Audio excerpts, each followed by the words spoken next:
সংসদ বসার আগেই দলীয়করণ শুরু, স্থানীয় সরকারগুলোতে প্রশাসক নিয়োগ, বদলি, ওএসডি, ট্রান্সফার, পদায়ন সব জায়গায় আরম্ভ হয়ে গেছে। তাহলে আমরা ফ্যাসিবাদী যুগে যে দলীয়করণের বিরুদ্ধে আন্দোলন করেছিলাম তার সাথে এই যুগের কি পার্থক্য থাকে? বিফোর পার্লামেন্ট এই কাজ তারা শুরু করেছে।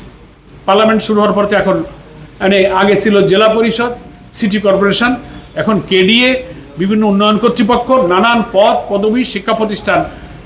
ব্যাখ্যা দিতে কি মন্ত্রী বলে তা অসুবিধা কি? দলের লোক থাকলে আমরা আন্দোলন করছি, আমরা সংখ্যাগরিষ্ঠ পেয়েছি, তো অসুবিধা কি? এর জবাব ওনারা নিজেরাই জানেন। এই জায়গাগুলোতে পরিষ্কার বলা আছে, বিশেষ করে লোকাল গভর্নমেন্টের ব্যাপারে, জেলা পরিষদ, উপজেলা, সিটি কর্পোরেশন, সংবিধানে পরিষ্কার বলা আছে বাংলাদেশের সকল স্থানীয় সরকারে নির্বাচিত জনপ্রতিনিধিরাই দায়িত্ব পালন করবে। আগের যাদের বিদায় করলাম খালি বলতাম দলীয়করণ দলীয়করণ, আওয়ামী লীগ, ছাত্রলীগ, এখন কোন লীগ? বলে সবার আগে বাংলাদেশ স্লোগান। পার্লামেন্টে আমাদের এমপিরা বলে, তা নিয়োগ যখন দেয় তো বাংলাদেশে কি বিএনপি ছাড়া আর কোনো দলের লোকরা দেখতাম? ঠিক আছে, 5টা সিটি কর্পোরেশনে এতগুলো অমুক জায়গায় প্রশাসক দিলেন, তো বিরোধী দলের আরো 4-5টা জায়গায় আমরা 6টা নেই, ওদের একটা দিলাম, তো বোঝা যেত না সবাইকে নিয়ে দেশ চলা হয়। তো সবার আগে বাংলাদেশ না, তো সবার আগে বিএনপি, সবার আগে বিএনপি স্লোগান বদলানোর দরকার।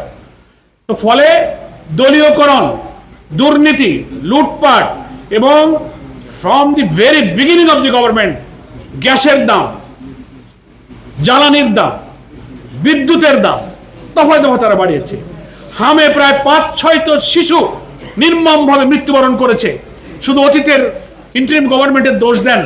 আধুনিক চিকিৎসা বিজ্ঞানে এত প্রযুক্তির উৎকর্ষতার যুগে হাম থেকে শিশুদের স্বাস্থ্য রক্ষার জন্য কি কোনো টিকা, কোনো চিকিৎসার আধুনিক পদ্ধতির জন্য সরকার চেষ্টা করতে পারতো না?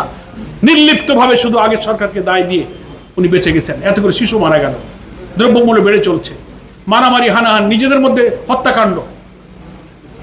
হাট কমিটি, বাজার কমিটি, স্কুল কমিটি, সমিতি, ক্লাব যেখানে যা আছে, এই যে আজকে আসার সময় এই সম্ভবত খুলনার 19 নম্বর ওয়ার্ডের কি একটা মার্কেট আছে, কি বললো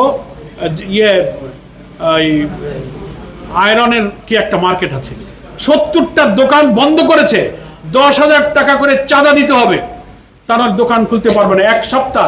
সেই শেখপাড়া না আয়রন মার্কেট, 1 সপ্তাহ তারা দোকান খুলছে না 10,000 করে চাঁদা না দিলে।